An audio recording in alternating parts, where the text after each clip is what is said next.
ತಮಗೆಲ್ಲರಿಗೂ ಗೊತ್ತಿದ್ದ ಹಾಗೆ 22ನೇ ತಾರೀಕಿನ ದಿವಸ ಅಮಾಯಕರು ಒಂದು ಪ್ರವಾಸಕ್ಕೆ ಹೋದಾಗ ಅದನ್ನ ಹಿಂಸಾಪೂರ್ವಕವಾಗಿ ಅವರನ್ನು ಗುಂಡಿಟ್ಟುಕೊಂಡು ಹತ್ಯೆಯನ್ನು ಮಾಡಿದ್ದು ಬಹಳ ನಮ್ಮ ರಾಷ್ಟ್ರಕ್ಕೆ ತುಂಬಲಾರದಂತಹ ದುಃಖ. ಭಾರತದ ಮಹಿಳೆಯರ ಸಿಂಧೂರವನ್ನು ಕಸಿದುಕೊಂಡು ಅವರನ್ನು ಅಮಾಯಕವಾಗಿ ಹತ್ಯೆ ಮಾಡಿರ್ತಕ್ಕಂಥ ದ್ಯೋತಕವಾಗಿ ಆಪರೇಷನ್ ಸಿಂಧೂರ. ಎಷ್ಟು ಆ ಒಂದು ಸಿಂಧೂರಕ್ಕೆ ನಂಟನ್ನು ಹೊಂದಿರುವಂತಹ ಇವಾಗ ಒಂದು ಕಾರ್ಯಾಚರಣೆ.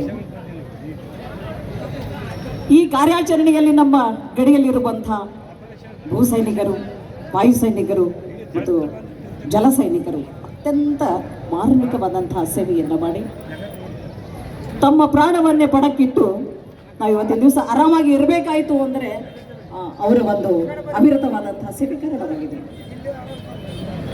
ಆ ಒಂದು ಧೀಮಂತ ವ್ಯಕ್ತಿಗಳು ಆತ್ಮಾಹುತಿ ಆಗಿರುವಂತಹ